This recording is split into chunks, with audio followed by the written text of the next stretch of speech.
Hi everyone, happy Tuesday. I guess this will be a second time's a charm. This happened last week. I thought I was recording and it wasn't, and then another time I didn't think it was recording. I didn't want it to be recorded and it did, but I'm gonna have to try to make these somewhat short because I'm running out of time because I have to go to class. As you can tell, this is not in my craft room. I'll show that towards the end. My craft guild, or not my craft guild, my quilting guild yesterday had a garage sale, and so I got a few items. I got some buttons. And I've been looking for some buttons, but whenever I found them like on eBay or anything like that, they were like, $6-7 for, a big, small little dinky thing. So I thought I got that for $2. And then I got 2.5 yards of fabric for this for $8. So I thought that was pretty. Then I got this panel for $2, and it's really big, so I'm not quite sure what I'm going to do with it. Someone had mentioned to me maybe just putting binding on it, or a border.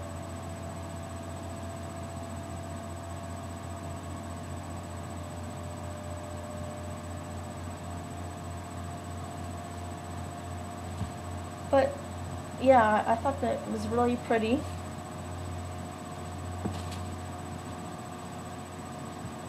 And the only other thing that I paid for there was this piece of fabric.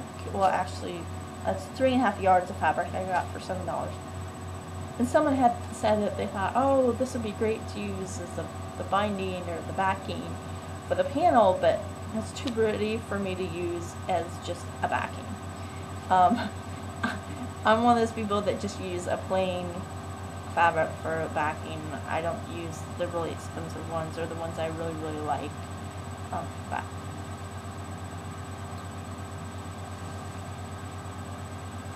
So I thought that was pretty. And then I got this for free because it was they always have a little freebie section for stuff that people don't want. And it has templates for 171 4-patch flip-flops. So here's some of that. So that was cool. And I donated them a big huge box. And some of the stuff sold for the guild, some of it didn't, so I think I'll just end up getting put in the freebie pile. But I am excited because the Quilt Guild, some of the members, I wasn't included in it, but some of the members came up with the idea of making, combining books with quilts. And unlike most women who like shoes and clothes, my thing is books and crafts. So, super excited. So they're going to have a book club. They'll either have just one big one or several. I'm not quite sure how they're going to do it.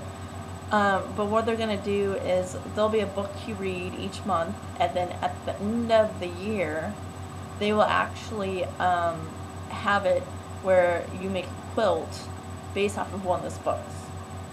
So in order to be the book club, you have to make some type of quilt off of one of those books. You have to come up, with your own design and everything. It could be a mini quilt, it can be, whatever colors, whatever design, whatever you want, whatever your creative inspiration is. So I thought that was pretty cool. So I'm going to see if I can do it depending on the time and the day and stuff like that. So I'm excited about that.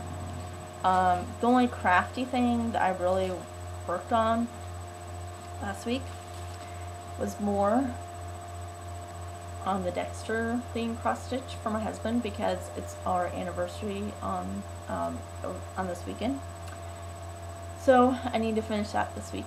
But I did get done with this color, and then I started more on the black up here. So I have a little bit ways to go, but I'll have enough time to get done with that. And speaking of books, he got me a few books over this past weekend. I told him it could just be my anniversary gift. I got this one book, and I've never seen this author before. It's called Malcolm McDonald, The World from Rough Stones. And I guess he's got like 3 books out in the series so far.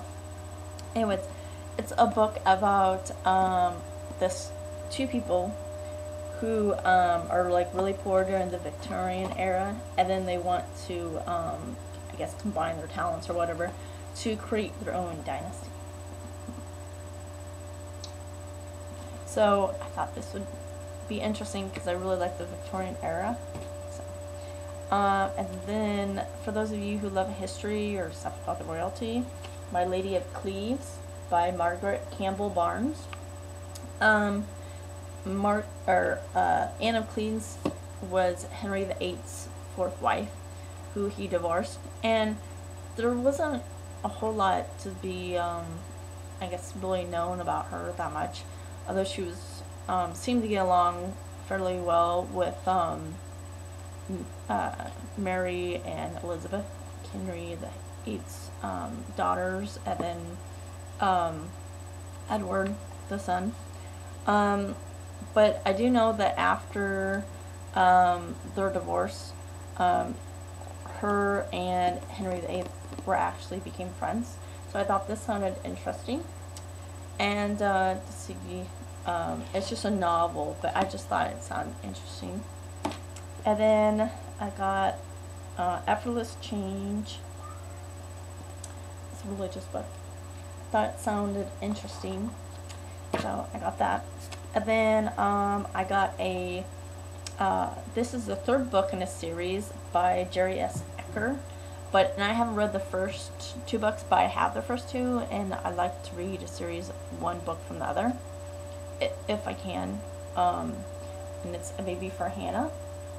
So it's an Amish book, which I find them interesting, and I admire them and stuff. And then I got The Help. I haven't started reading it yet. But it's at Target for 20% off. At least it was last weekend.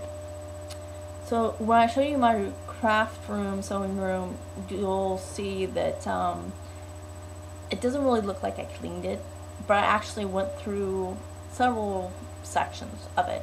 I actually spent several hours doing that. I didn't want to just, just move things from one part of the room to the other, because that really wouldn't accomplish a whole lot for me. I wanted to get organized. So that's mostly what I've done, as I've went through a few things, trying to organize it, decide what I wanted, what I didn't want, stuff like that. So now, the next time you'll see me, I'll be magically up here in my craft room. And with Catbird 2011, next month I am going to start on my Mirabella pattern. And I'm not sure which one I'm going to pick. I'm either going to start on this one for my niece Elena, or I'm going to start on this one for my mom. And as you can see, this is one that I want to make also for myself. So put that on there, remind myself to, I also need to make one for myself, because a lot of times I just make stuff for other people and I don't make anything for myself. So. Hi everyone. So yeah, I tried to post in my quilting craft room, and you just see from the last clip I was actually in there. But for me trying to videotape it just didn't work. I thought it was too dizzying, and then at one point I thought it was really good because I was showing you what I thought I wanted to see, and you could see it for a few seconds, but then I guess I was a little over too much. It was pretty much just a buckshot. So so what I'll probably do is maybe just take pictures later on, but I gotta hurry up and get to class. So that will be probably maybe sometime tomorrow. So take care, everyone.